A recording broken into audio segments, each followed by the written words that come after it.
Do you remember walking into your neighbor's house in December 1970s? The living room glowed silver under a rotating color wheel. Aluminum foil icicles shimmered in every doorway, and tiny ceramic villages sat nestled in shag carpet snow.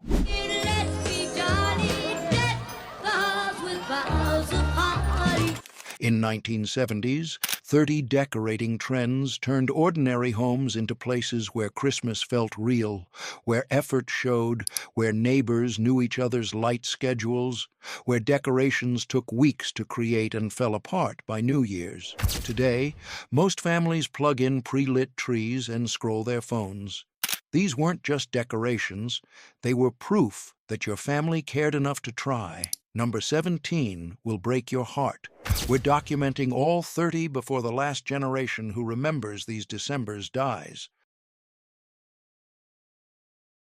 Walk into certain living rooms in December 1965 and you'd see a silver aluminum tree standing in the corner with a rotating color wheel, casting red, blue, green, and yellow lights across its metallic branches. This trend cost about $35 for the tree and wheel combined, which was expensive but lasted for decades. The tree came in a box with branches that you inserted into holes drilled in a central pole, creating a symmetrical cone shape that looked nothing like a real evergreen. The color wheel sat on the floor, plugged into an outlet, rotating slowly to change the tree's color every few seconds. Families would turn off all other lights in the room and watch the tree change colors, mesmerized by the effect. Children would sit on the floor counting rotations, timing how long each color lasted. That aluminum tree wasn't just decoration. It was proof your family embraced modern technology and rejected traditional evergreen trees as old-fashioned. Holiday decorating in the 1950s and 1960s meant stringing bubble lights on your tree, glass tubes filled with colored liquid that would heat up and bubble when the light was on. These lights cost about $8 for a string of 7 bulbs, which was expensive but created effects that regular lights couldn't match. The bubbles took 5 to 10 minutes to start after you plugged in the lights, requiring patience as the liquid heated. Children would gather around the tree waiting for the first bubble to rise, announcing its arrival like spotting the first star on Christmas Eve. The lights were fragile. Dropping one bulb would shatter the glass and spill the liquid, which parents warned was dangerous, though most families never knew exactly what chemical made the bubbles. Replacing broken bulbs meant trips to hardware stores that stocked holiday supplies year-round. Those bubble lights weren't just decoration. They were entertainment before television dominated living rooms, giving families something to watch together during dark December evenings. Every tree in the 1960s and 1970s got covered in tinsel, thin strips of metallic plastic or actual metal that families applied strand by strand to create shimmering effect. This trend cost about $2 for a box of tinsel, but required hours of careful application that modern families consider absurd. The ritual involved standing close to the tree and draping individual tinsel strands over branch tips, spacing them evenly to create uniform coverage. Some families insisted tinsel had to hang straight down, while others preferred it draped casually. Arguments erupted over technique, throwing tinsel at the tree versus placing each strand individually. Display, mantels, and side tables in 1970s homes featured ceramic Christmas villages, small painted buildings with light bulbs inside that glowed through windows cut in the ceramic. This trend cost between $15 and $50 depending on how many buildings you collected, with families adding 1 or 2 pieces each year. The villages came with specific buildings, churches with steeples, general stores, houses, schools, train stations, that families would arrange on cotton batting meant to look like snow. Some families created elaborate landscapes with mirror pieces for frozen ponds and bottlebrush trees for forests. Setting up the village required careful planning about which buildings went where, how to hide the electrical cords, and how to create depth and perspective. Children would rearrange buildings when parents weren't looking, creating chaos that had to be corrected. Those ceramic villages weren't just decoration.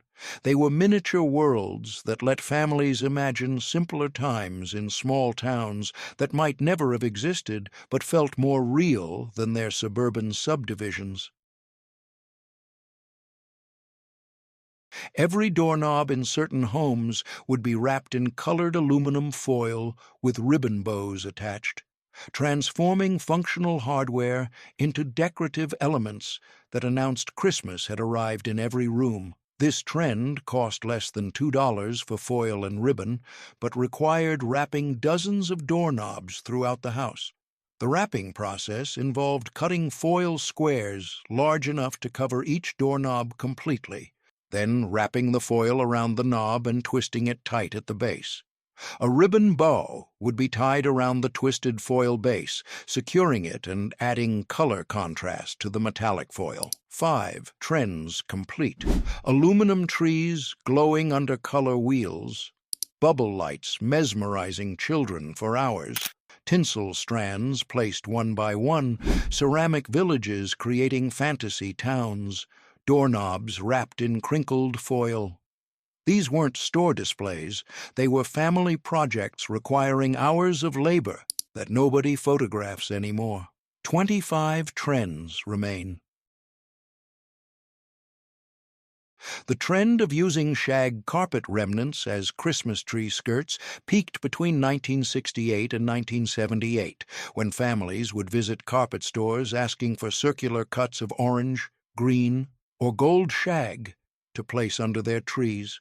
This trend cost about $5 for a carpet remnant, but created problems that traditional fabric skirts never caused. The shag carpet would collect pine needles that became impossible to remove, as the needles would work their way deep into the carpet fibers. Vacuuming didn't help. The needles just got pushed deeper. Families would shake the carpet outside after Christmas, creating clouds of needles and dust. The carpet's thickness meant tree stands would sink into it, making trees unstable. Families would place boards under stands to distribute weight, but this created tripping hazards hidden by the shag. Water from tree stands would soak into the carpet, creating mildew smells that persisted for months. Some families matched their tree skirt shag to their room's shag carpeting, creating continuous carpet surface from wall to tree that made the tree look like it was growing from the floor. Families without real fireplaces would create cardboard fireplaces in their living rooms, full-sized structures made from appliance boxes painted to look like brick, complete with cardboard mantles where stockings hung. This trend cost nothing if you saved boxes from refrigerator or washing machine purchases, but required construction skills and storage space that limited its appeal.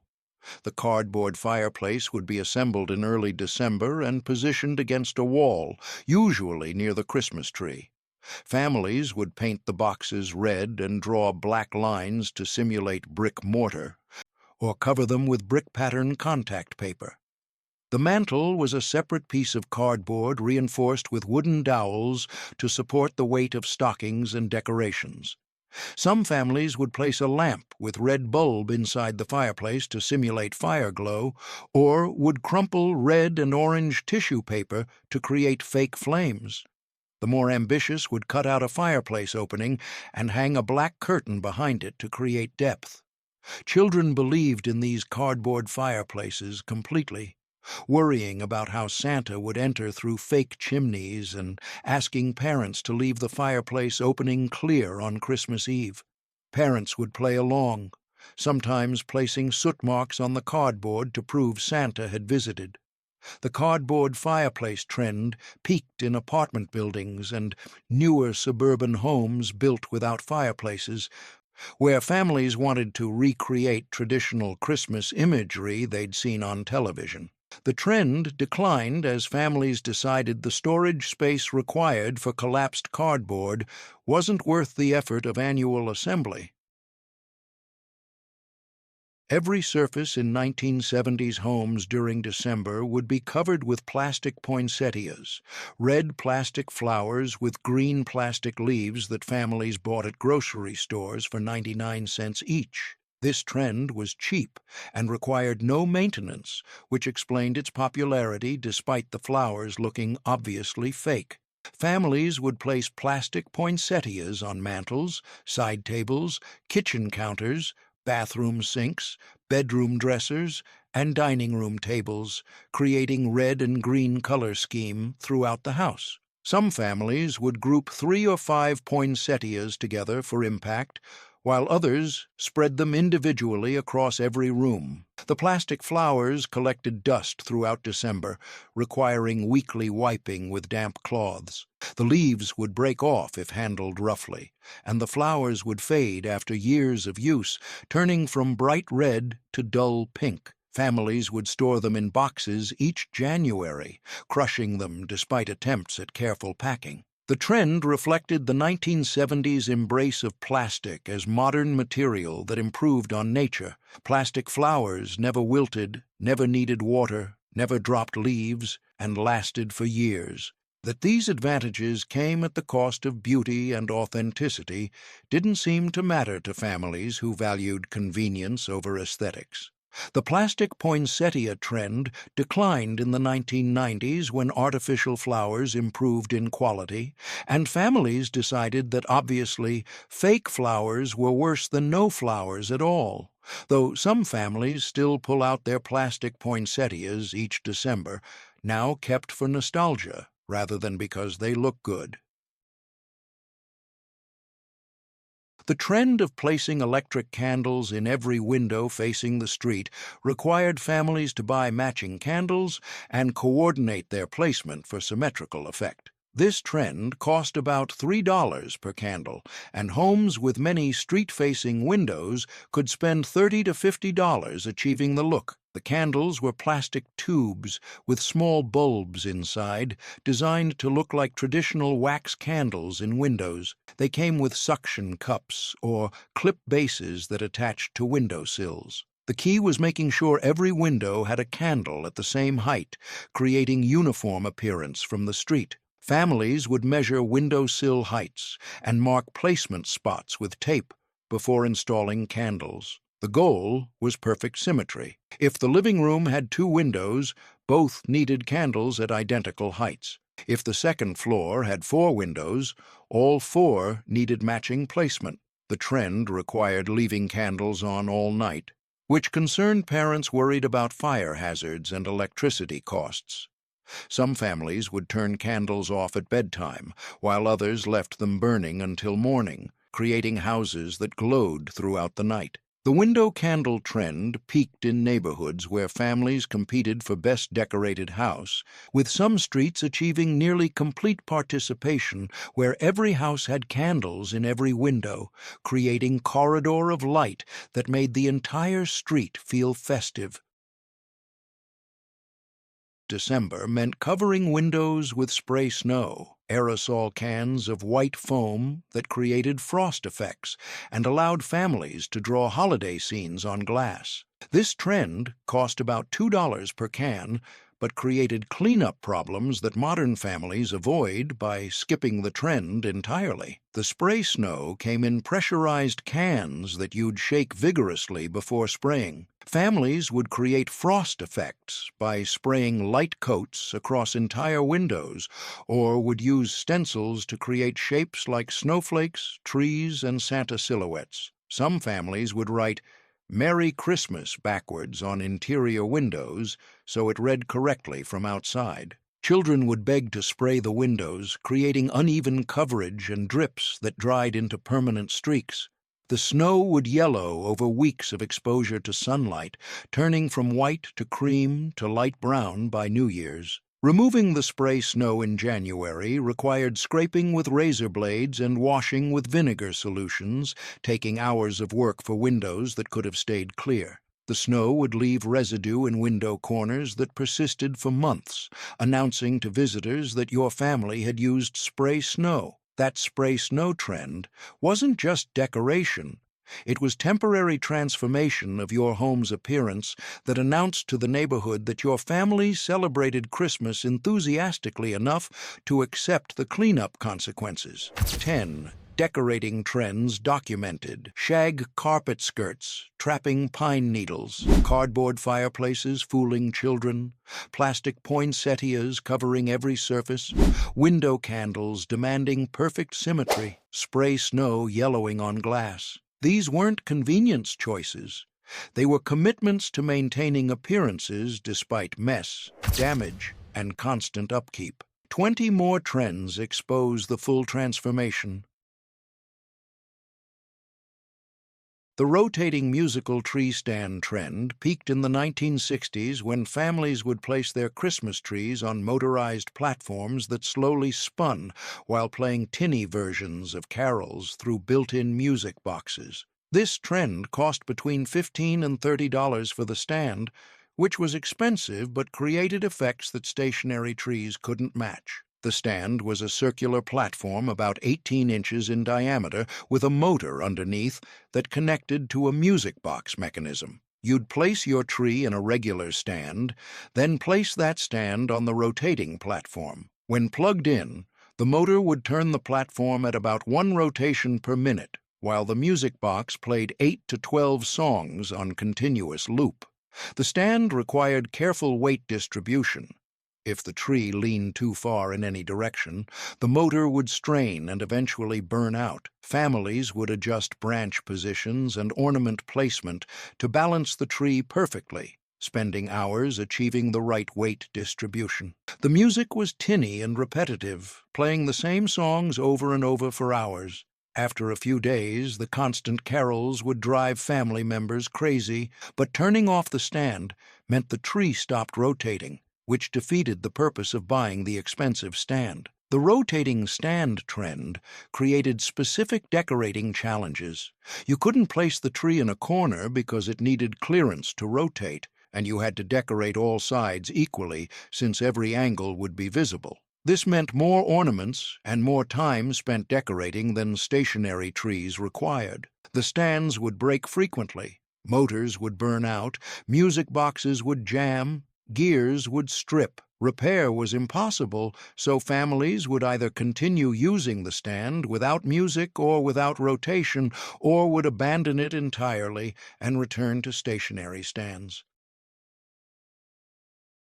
Windows in the 1950s and 1960s featured elaborate scenes created from colored cellophane, translucent material that families would cut into shapes and tape to glass, creating stained glass effects when sunlight or streetlights shone through. This trend cost about $1 for sheets of cellophane in red, green, blue, and yellow, but required artistic skill and patience that separated beautiful windows from messy attempts. The process involved sketching designs on paper first, nativity scenes, Santa's sleigh, reindeer, angels, stars, then cutting those shapes from cellophane and layering them on windows to create depth and color mixing. Blue cellophane over yellow created green, red over blue created purple, allowing families to expand their color palette through layering. Mantels, side tables, and windowsills in mid-century homes would be covered with cotton batting arranged to look like snow, with ceramic figurines and bottle brush trees positioned in the snow to create winter scenes. This trend cost about $3 for a large bag of cotton batting that would last for years, making it economical decoration that families could reuse annually. The cotton batting came in sheets that you'd pull apart to create fluffy, cloud-like texture. Families would drape it over surfaces, pulling and shaping it to create drifts and hills. The cotton would be secured with straight pins pushed into wooden surfaces or with small pieces of tape on non-wooden surfaces. The scenes would include ceramic houses, churches, people, animals, and trees arranged in the cotton snow. Some families would add small mirrors to represent frozen ponds, or would sprinkle glitter on the cotton to make it sparkle. The most elaborate scenes would include multiple levels created by stacking books under the cotton to create hills and valleys. Front yards in the 1960s and 1970s would feature life-sized plastic choir figures, carolers with open mouths positioned in groups of 3 to 5, lit from within by light bulbs. This trend cost between $30 and $60 for a set of figures, which was expensive but created dramatic displays that announced your family's Christmas enthusiasm to the entire neighborhood. The figures were hollow plastic shells, usually about 4 feet tall, depicting men, women, and children in Victorian-era clothing holding songbooks. They came in sets designed to look like they were singing together, with heights and poses that created group composition. The figures had open backs where you'd insert light bulbs and secure them with clips. Setting up the choir required stakes or stands to keep figures upright in wind and required running extension cords from the house to power the lights. Families would position figures on either side of the front walkway or grouped on the lawn, creating welcoming scene for visitors. The plastic would crack in cold weather, requiring repairs with tape that showed as dark lines on the illuminated figures. Wind would blow figures over, breaking off arms or heads that had to be glued back on. By mid-December, most choir displays included at least one figure with visible damage that families didn't have time or money to replace. The figures would yellow over years of sun exposure, turning from white to cream to light brown. The clothing colors would fade, making the red robes turn pink and the green scarves turn sage. Despite the deterioration, families would continue using the figures year after year because the initial investment was too high to abandon. The outdoor choir trend declined in the 1980s when blow-mold figures were replaced by wireframe figures with lights, which were lighter, easier to store, and less prone to cracking. Modern outdoor decorations tend toward inflatable figures or projection lights, rather than the solid plastic figures that defined 1960s and 1970s yard displays.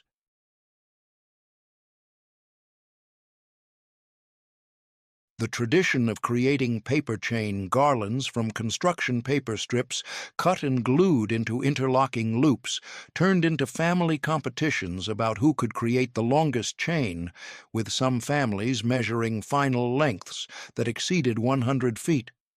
This trend cost about $3 for construction paper and glue, but required hours of cutting and looping that modern families consider tedious.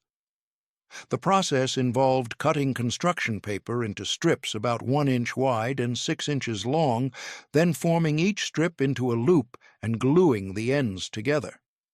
The next strip would be threaded through the first loop before being glued, creating an interlocking chain that grew longer with each added loop.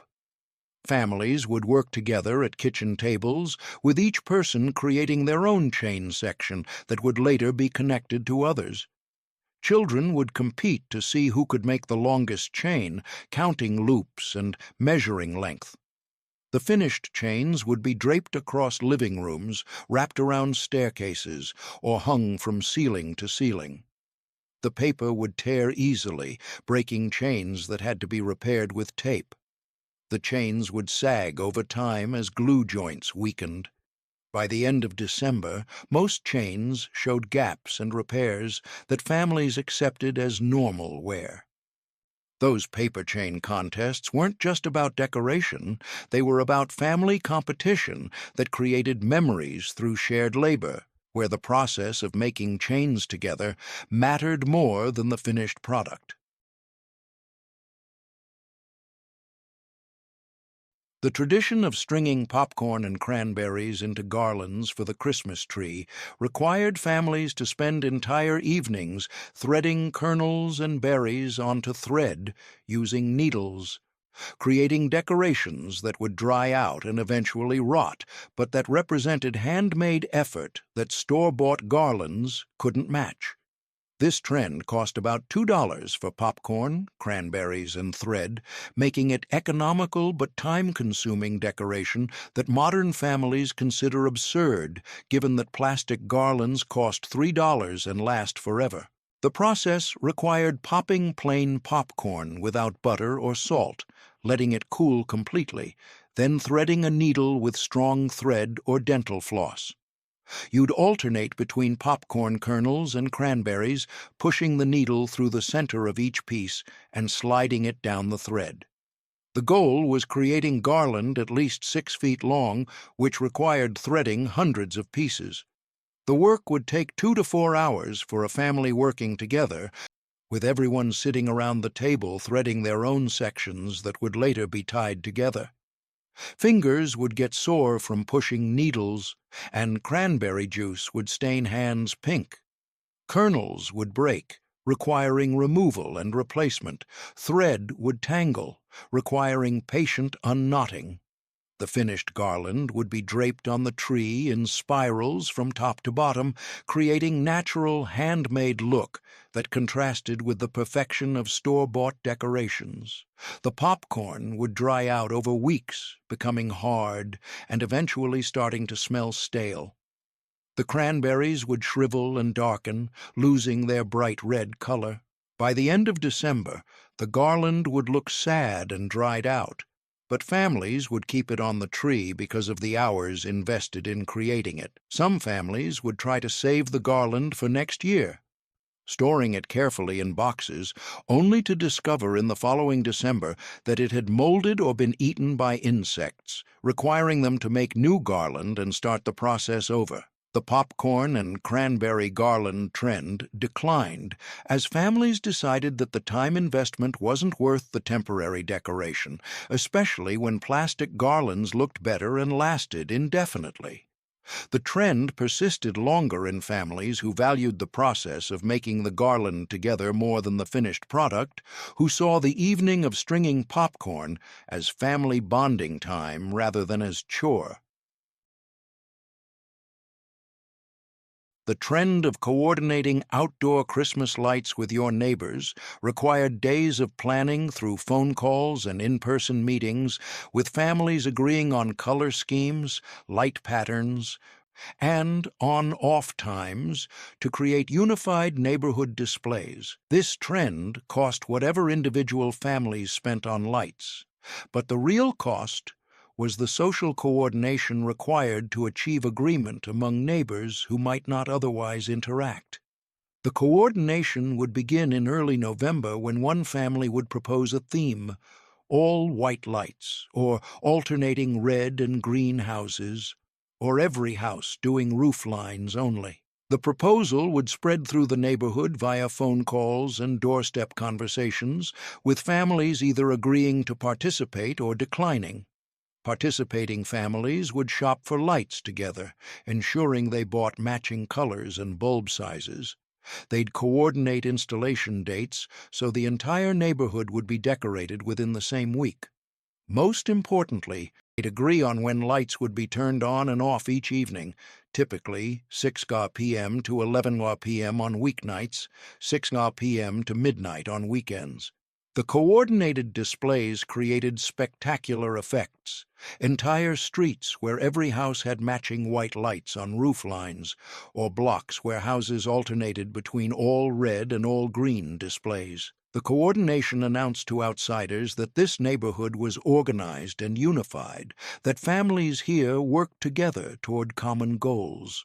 The trend required social pressure to maintain. If one family forgot to turn their lights on, or left them on too late, or used wrong colors, other families would notice and would either politely remind them or would gossip about their failure to cooperate.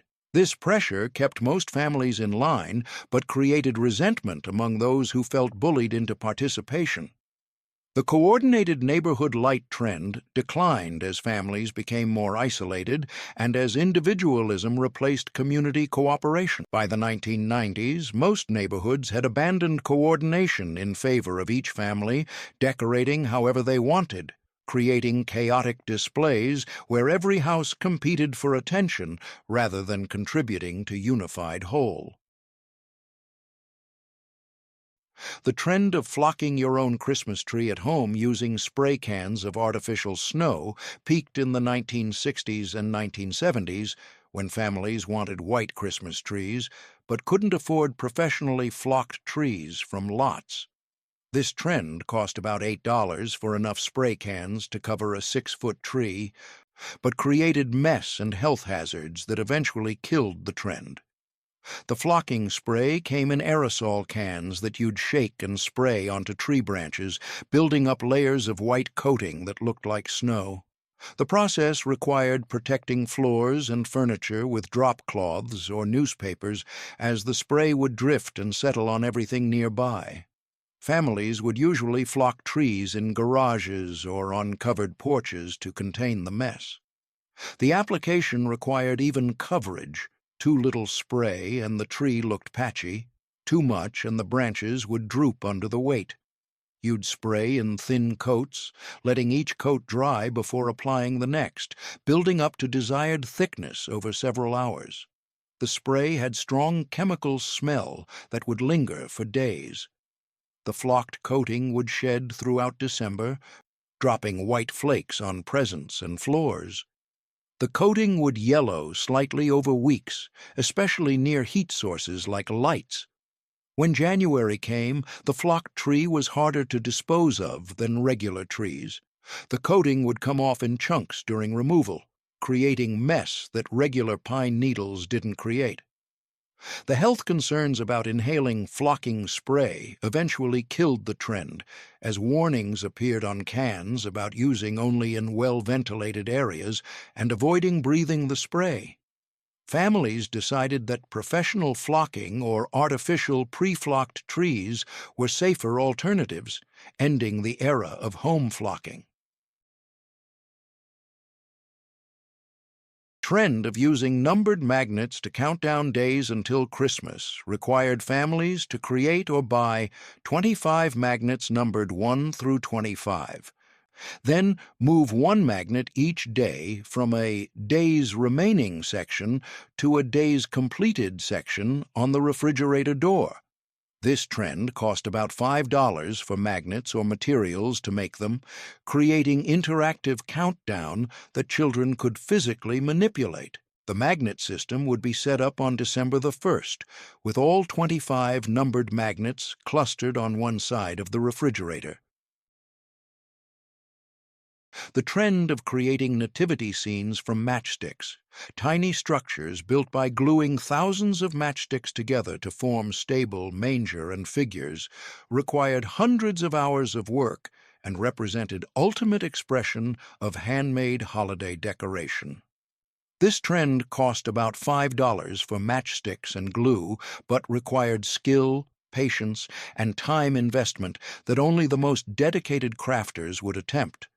The process involved sketching designs for each building and figure, then gluing matchsticks together in layers to create three-dimensional structures. The stable required creating walls, roof, and floor from matchsticks arranged in log cabin style or in vertical palisade patterns. Figures required more skill.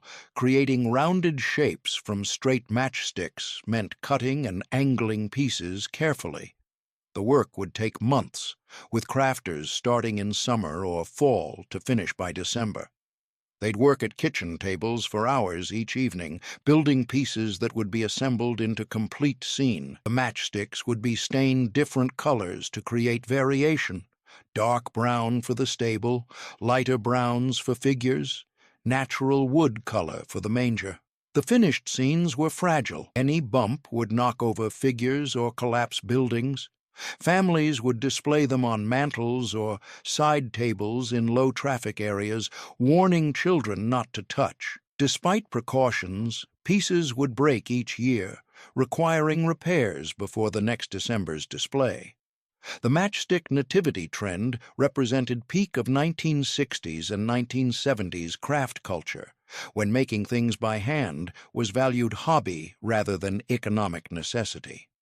The trend declined as crafting moved toward quicker projects with faster results, as people decided that hundreds of hours creating one decoration wasn't reasonable time investment when store-bought nativities cost $15 and looked professional. The Advent wreath tradition required families to create wreaths from fresh evergreen branches formed into circles, with 4 candles inserted into the greenery, 3 purple and 1 pink, that would be lit in specific sequence during the 4 Sundays before Christmas, creating fire hazard that modern families avoid by using electric candles or skipping the tradition entirely. This trend cost about $8 for evergreen branches, candles, and wire to form the wreath, making it economical but requiring weekly maintenance as branches dried and became fire hazards. The wreath construction happened the weekend after Thanksgiving, with families gathering evergreen branches from their yards or buying them from tree lots. The branches would be wired together into a circle about 18 inches in diameter, thick enough to support 4 candles, but not so thick that it overwhelmed the table where it would sit. The candles would be inserted into the wreath at equal intervals, secured with wire or florist picks that held them upright. The lighting ritual followed specific rules based on liturgical tradition. On the first Sunday of Advent, you'd light 1 purple candle. On the second Sunday, you'd light 2 purple candles. On the third Sunday, you'd light the 2 purple candles plus the pink candle. On the fourth Sunday, you'd light all 4 candles. Each lighting would be accompanied by prayers or readings, creating religious ceremony that marked time's passage toward Christmas. The real candles created constant fire hazard as the evergreen branches dried throughout December. The branches would drop needles onto the table, creating mess that required daily cleaning. The candles would burn down at different rates depending on how many times each had been lit, creating uneven appearance. Wax would drip onto the evergreen branches, creating permanent marks that couldn't be removed. Families would have to replace the wreath mid-December when the branches became too dry and brown, creating expense and work that the tradition's beauty didn't always justify. Some families would spray their wreaths with water daily to keep them fresh, while others would accept the browning as natural part of the season's progression. The real candle Advent wreath trend declined as fire safety awareness increased. The Luminaria tradition required families to line their driveways and walkways with paper lunch bags weighted with sand and containing lit candles, creating glowing pathways on Christmas Eve that welcomed visitors but created fire hazards and required constant monitoring to prevent disasters. This trend cost about $5 for 100 paper bags, sand, and votive candles, making it economical decoration that created dramatic effects but demanded attention and labor that modern families avoid. The preparation began on Christmas Eve afternoon, with families folding down the tops of paper lunch bags about 2 inches to create stability and decorative edge. Sand would be poured into each bag to about 3 inches deep, creating weight that would prevent wind from blowing bags over. A votive candle would be pressed into the sand in each bag's center, positioned so the flame would be well below the bag's top edge. The bags would be placed along driveways and walkways at intervals of about 3 feet, creating lines of bags that would be lit as darkness fell. The lighting process required matches or a long lighter and took 15 to 30 minutes, depending on how many bags you'd placed. Each candle had to be lit individually, requiring walking the entire pathway and bending down repeatedly. The lit luminarias created beautiful effects. The paper bags glowed warmly, The candles flickered behind the paper, and the pathway of lights welcomed visitors and announced to neighbors that your family celebrated Christmas Eve with special attention to beauty and tradition. The effect lasted 3 to 4 hours before candles burned out, requiring relighting if you wanted the display to continue into late evening. The fire hazards were real. Wind would blow bags over despite the sand, causing candles to roll out and potentially ignite grass or leaves. The paper bags themselves could catch fire if candles were placed too high or if wind blew flames against the bag sides. Families would monitor their luminarias throughout the evening, walking the pathway every 30 minutes to check that bags remained upright. The pieces would bake until hard, then cool completely before construction could begin. The royal icing that served as mortar had to be mixed to exact consistency. Too thin and it wouldn't hold, too thick and it wouldn't spread smoothly. The icing would be loaded into pastry bags or plastic bags with corners cut off, then piped along edges of gingerbread pieces to glue them together. The construction required patience and multiple hands. One person would hold walls in place, while another piped icing along seams. Then both would hold the pieces together for several minutes while the icing began to set. The roof was the trickiest part, requiring careful balancing and support until the icing dried enough to hold the weight. Many houses would collapse during construction, requiring starting over with new pieces. The decoration phase involved attaching candy to the house using royal icing as glue. Gumdrops for roof tiles, peppermints for pathway stones, candy canes for porch supports, pretzels for window shutters. Families would spend hours placing candy pieces, creating elaborate designs that showcased their creativity and patience. The finished houses would be displayed on mantels or dining room tables, protected from curious children and pets who might damage them. The houses were technically edible but were rarely eaten. The gingerbread would become rock hard after days of exposure to air, and the royal icing would dry into cement-like substance that could break teeth. Most families would keep their gingerbread houses through January, then throw them away rather than attempting to eat them. The trend of displaying received Christmas cards by hanging ribbons vertically from door frames or walls and attaching cards to the ribbons using small clothespins created visual displays that announced how many friends and relatives your family had, while also serving as decoration that filled empty wall space. This trend cost about $2 for ribbons and clothespins, making it economical decoration that also solved the problem of what to do with the dozens of cards that arrived in December.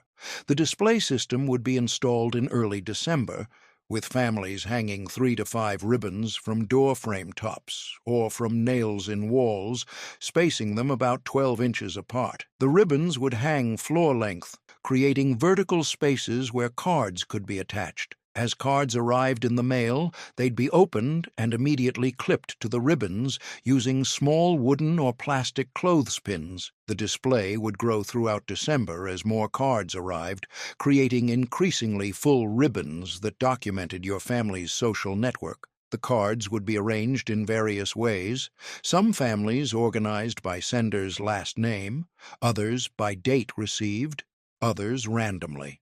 The display allowed visitors to browse through cards, seeing who had sent greetings and admiring family photos or creative card designs.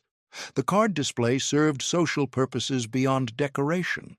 It announced to visitors that your family was well connected, that people cared enough to send cards, that you were part of an extended network of family and friends. The number of cards you received was visible evidence of your social standing, creating competition among families about who received the most cards.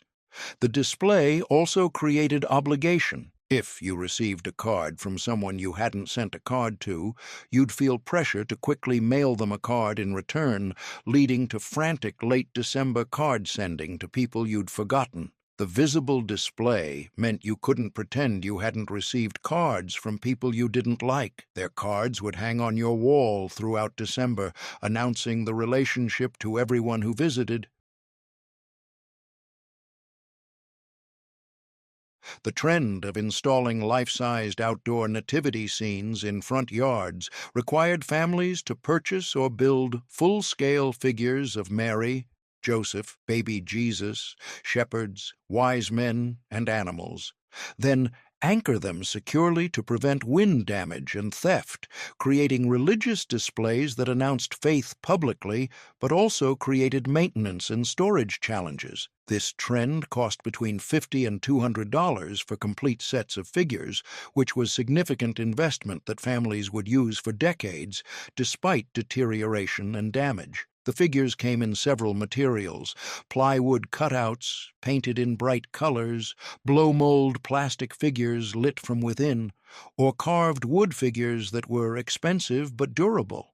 The figures would be stored in garages or sheds for 11 months each year, then brought out in early December for installation. The installation required planning about placement.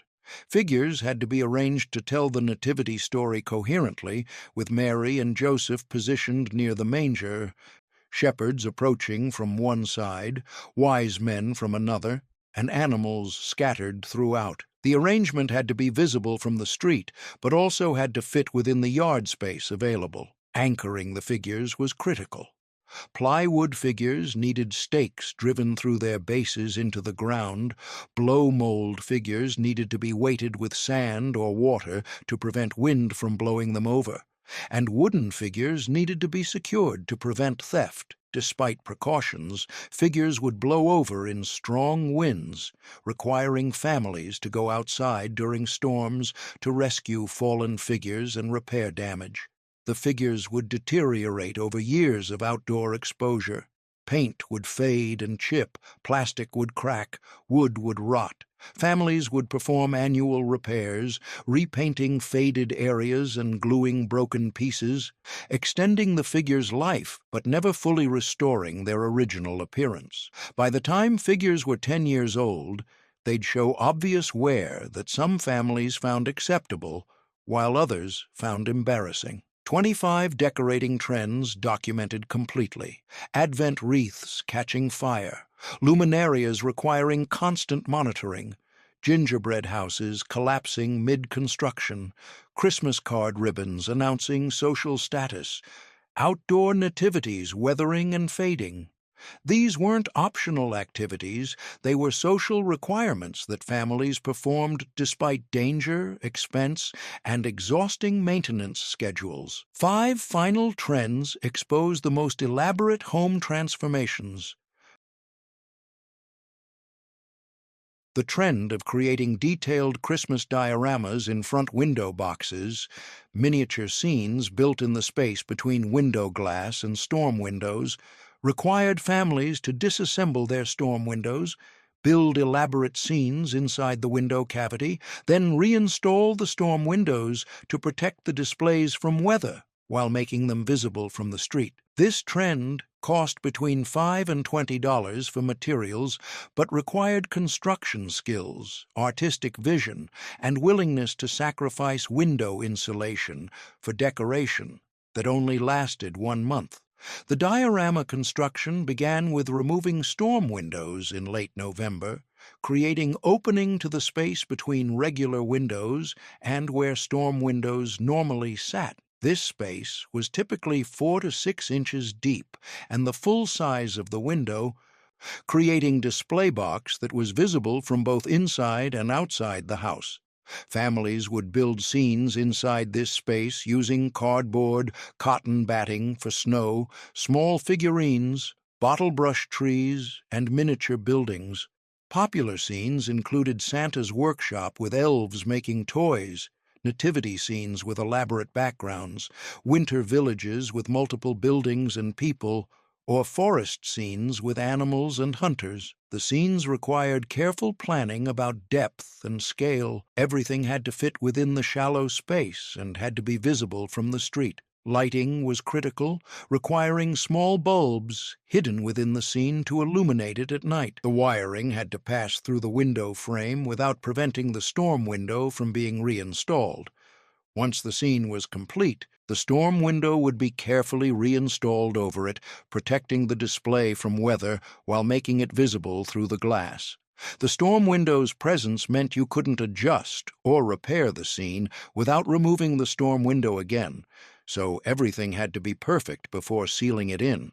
The displays would be visible day and night throughout December, creating neighborhood attractions that people would drive past to admire. The most elaborate displays would draw crowds, with families parking on the street to look at multiple houses' window dioramas. The trend of creating felt advent calendars from scratch required mothers to spend months before Christmas sewing elaborate wall hangings with 25 numbered pockets and corresponding felt figures that children would move each day from pocket to pocket, creating interactive countdown that combined craft, education, and daily ritual.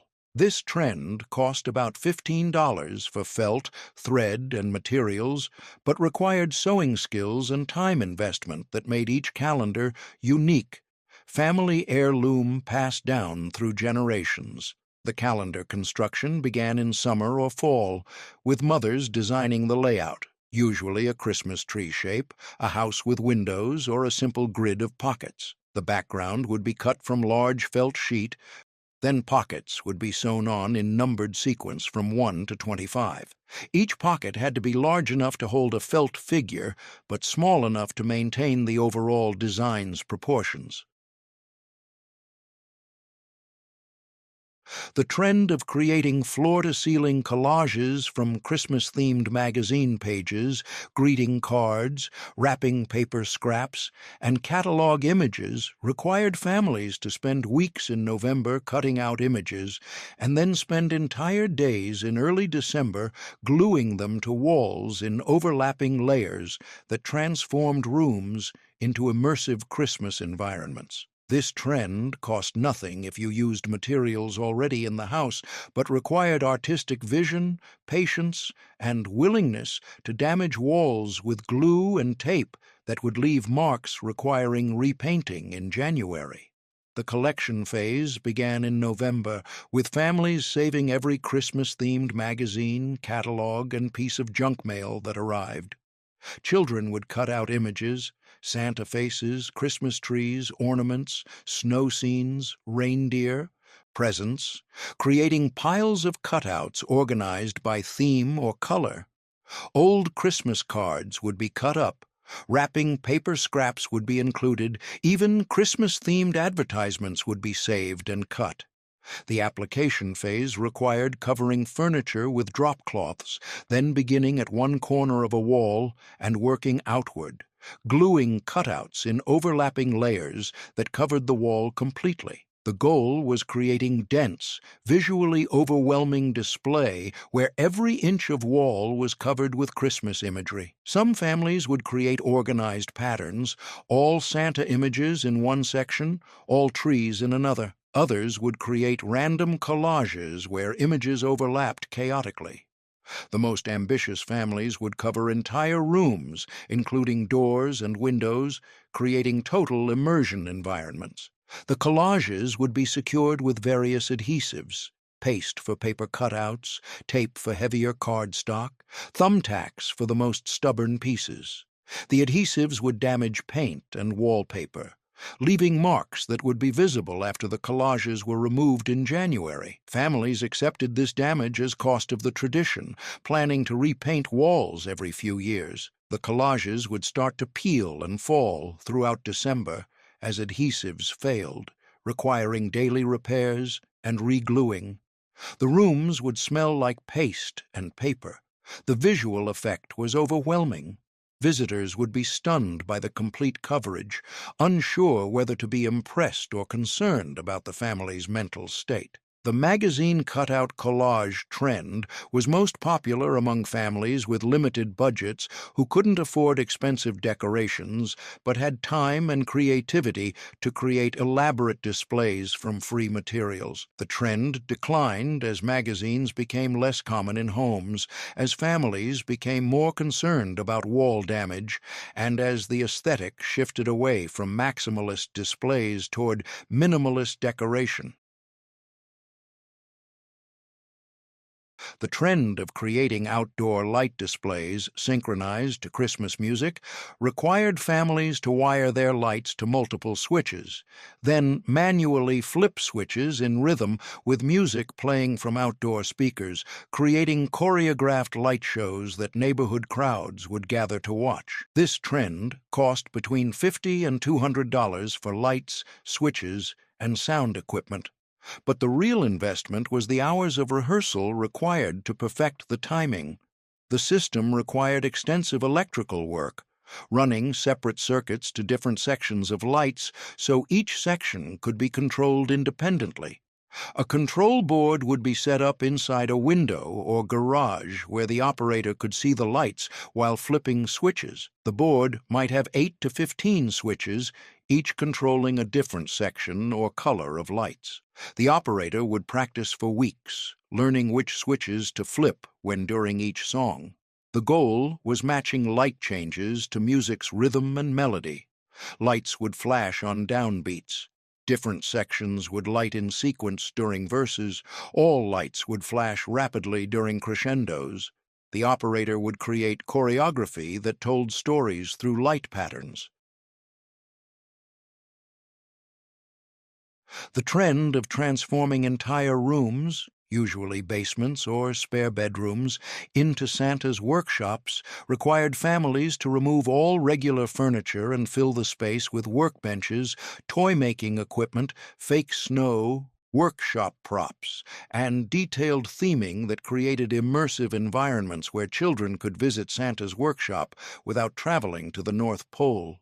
This trend cost between $100 and $500 for materials and props, representing significant investment that families would build over years, adding new elements each Christmas. The transformation would begin in late November with furniture removal.